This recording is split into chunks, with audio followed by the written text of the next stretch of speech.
Jusqu'à 9h, Good Morning Business.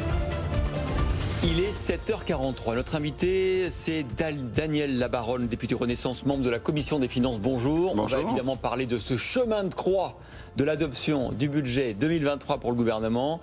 Il y aura sans doute un 49.3, alors on ne va pas vous cuisiner sur est-ce que ce sera jeudi, est-ce que ce sera vendredi. Ce sera cette semaine.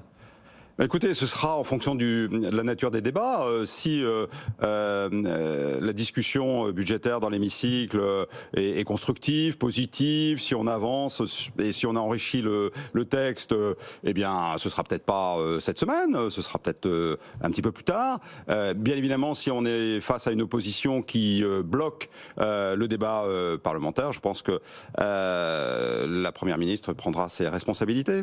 Enfin, il y a déjà 3500 amendements, ça fait 50 à étudier par heure. C'est pas possible.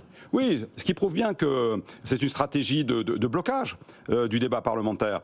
Dans ces 3500 amendements, il y en a pratiquement 1500 qui viennent du camp des Républicains et qui sont concentrés sur les premiers articles.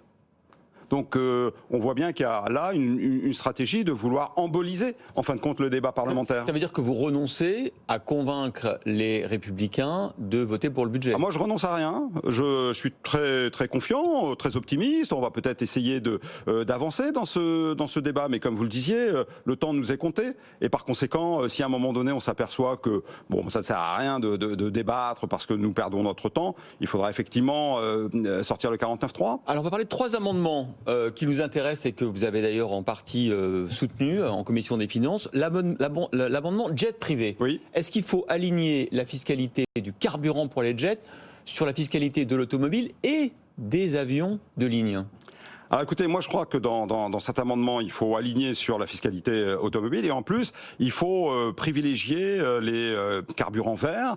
Ça s'inscrit dans la démarche de verdissement, en définitive, de la dépense publique. Mais vous êtes pour doubler la taxe sur les carburants pour les jets? Écoutez, je crois qu'il faut augmenter cette taxe pour envoyer un signal très clair.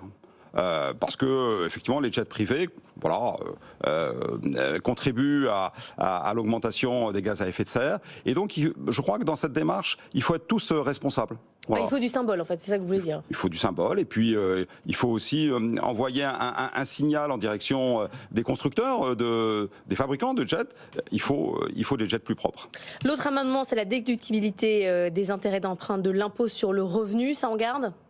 Alors oui, on garde si le débat va jusqu'à son terme, parce que s'il ne va pas jusqu'à son terme, le risque, c'est que, en définitive, ce qu'il y a dans ce projet de loi soit abandonné. Par exemple, le bouclier tarifaire, par exemple la baisse des impôts, par exemple l'augmentation des dotations pour l'éducation nationale, pour la police, pour la sécurité, pour la justice, pour l'écologie, pour les collectivités locales. Personne, y compris chez les LR, vous demande de renoncer à ça. Ils veulent juste d'autres amendements et ils veulent aussi baisser le poids de la dépense publique et de la dette de l'État. Ça, c'est un débat philosophique. Ah bah écoutez, dans les amendements qui ont été adoptés en commission, contre notre volonté, les amendements des Républicains, de la NUPES et des RN, c'est plus 7 milliards.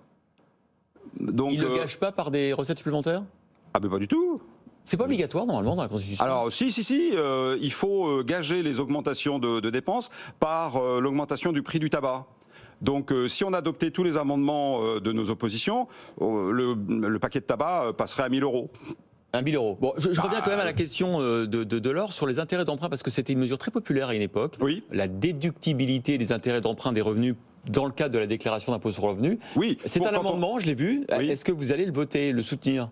Alors là, si vous voulez, il faut bien comprendre que nous avons déposé des amendements pour éteindre plus précisément le Pinel, le dispositif Pinel, qui doit s'arrêter le 31 décembre 2024. Et nous proposons qu'il s'arrête en 2023, fin de l'année 2023. Mais en contrepartie, nous proposons cet amendement de déductibilité des emprunts pour... Ah, c'est un deal.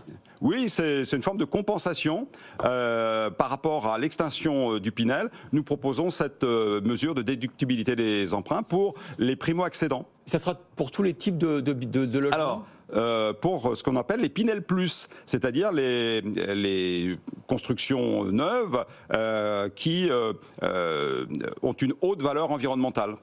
Ça sera la condition pour avoir une déductibilité de Absolument. l'impôt. Bon, mais l'Épinal, c'est pour les investissements locatifs, alors que là, on parle des primo-accédants qui vont acheter leur appartement. Alors, pour les primo-accédants, mais également pour les investisseurs qui ensuite mettront en location ce type d'appartement ou de maison. Vous n'avez pas peur qu'à la fin, on retienne uniquement que le 49.3, que personne n'ait retenu que ce budget était un budget bouclier pour les Français, etc., et qu'on ait parlé uniquement que de la méthode? Parce que ce qu'on vient de faire là sur les amendements, il n'y a que nous qui le faisons. Hein. En fait, ça n'intéresse personne. C'est bien dommage. C'est bien dommage parce que si nous ne mettons pas en place le bouclier tarifaire pour les ménages, pour les entreprises, pour les collectivités locales, ça va Mais bien. vous allez tuer le fond avec la méthode, en fait. C'est ça que je veux vous dire. Ah, mais c'est pas nous. Non, mais le problème, c'est qu'il faut absolument que nous votions un budget. Le problème, c'est que vous n'avez pas de majorité. Nous avons une majorité relative. Ah oui, ça veut dire pas de majorité. Mais je vous signale qu'il n'y a pas de majorité alternative. Est-ce que les RN et la NUPES vont gouverner ensemble? Je ne crois pas. Est-ce que les LR vont gouverner avec la NUPES? Je ne crois pas. Donc nous n'avons pas de majorité relative. Enfin, nous avons une majorité relative, mais pas une majorité absolue dans l'hémicycle. Mais en face, il n'y a pas de majorité alternative. Donc on est dans une situation un peu compliquée, mais voulue par les Français. Bon, écoutez, réponse verdict du 49.3 d'ici la fin de la semaine. Merci beaucoup, Daniel Labaronne, député Renaissance, membre de la Commission des finances de notre invité.